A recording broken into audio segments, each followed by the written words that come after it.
Magandang hapon Pilipinas, narito ang latest sa low pressure area na minomonitor natin sa loob ng PAR. Huling nakita itong LPA sa layong 340 km silangan huyan ng Vera, Catanduanes at itong LPA ay nagdudulot nga po ng mga pag-ulan ngayon sa malaking bahagi ng bansa, partikular dito sa silangang bahagi ng Luzon, Visayas at ng Mindanao. Itong LPA base sa ating forecast at latest analysis ay may medium chance na mabuo bilang isang bagyo. Ibig sabihin tumaas ang kanyang tsansang mabuo bilang isang bagyo pero hindi within the next 24 hours.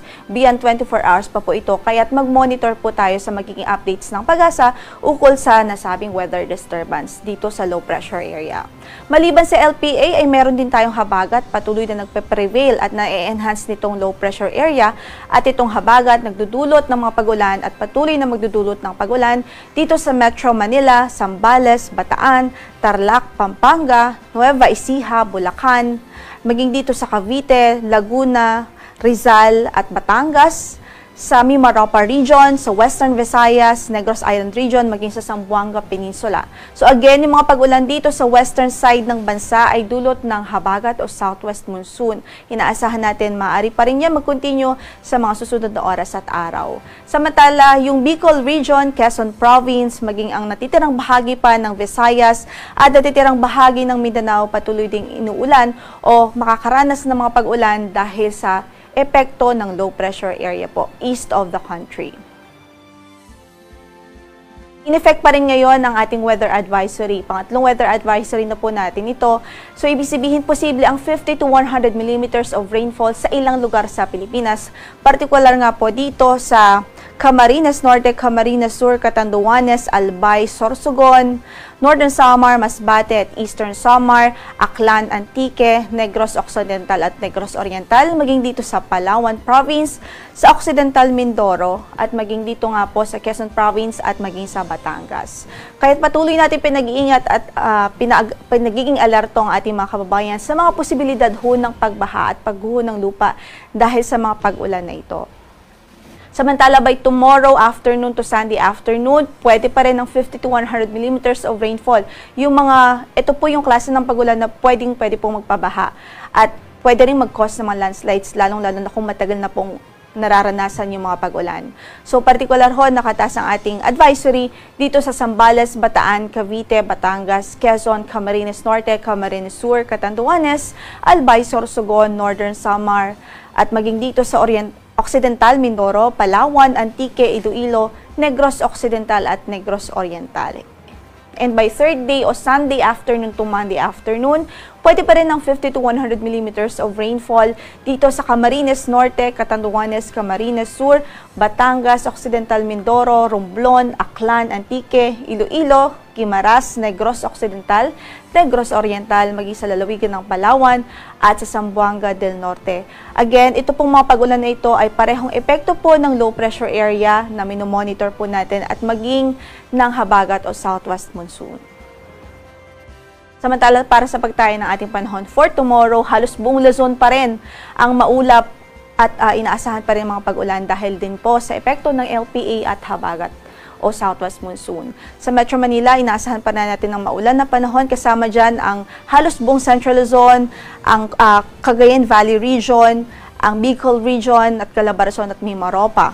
Para sa Metro Manila, pwedeng umabot sa 31 degrees Celsius ang ating maximum temperature for tomorrow.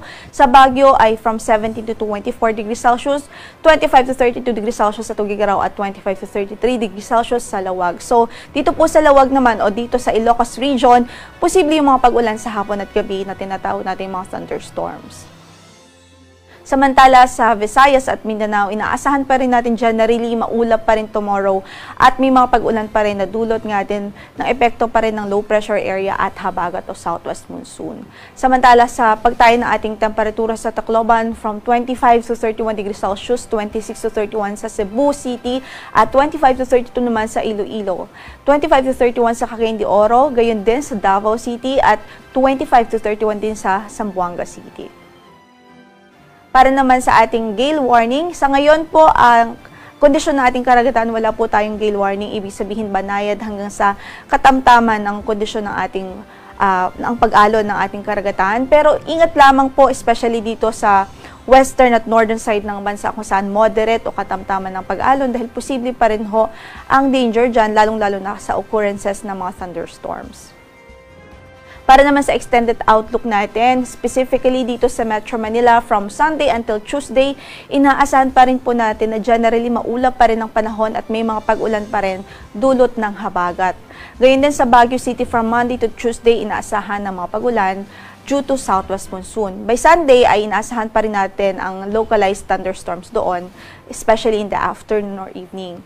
Then sa Legazpi City, from Sunday hanggang Tuesday, posible pa rin ang maulap na papawirin at mga pag-ulan dahil naman sa epekto ng low pressure area. Sa Metro Cebu, generally maulap pa rin na papawirin na may mga light to moderate rains na inaasahan sa ating extended outlook, epekto ng habagat o southwest monsoon, gayon din sa Iloilo City. Habang sa Tacloban naman ay dulot po ng low pressure area ang mga inaasahang pag-ulan from Sunday to Tuesday. Sa Metro Davao, generally fair weather ang inaasahang panahon, maliban sa mga localized thunderstorms simula sa Linggo hanggang sa Tuesday. Then sa Cagayan de Oro at sa Zamboanga City, sa Sunday at Monday, mataas pa rin ang tsansa ng mga pag-ulan. Pero pagdating ho ng Tuesday sa Zamboanga, inaasahan po generally improved weather ang mararanasang panahon. Ang sunset natin para sa araw na ito is 6:24 in the afternoon at sisikat ang araw bukas sa ganap na alas 5:26 ng umaga. Ito po si Lori de la Cruz Galicia. Magandang hapon po.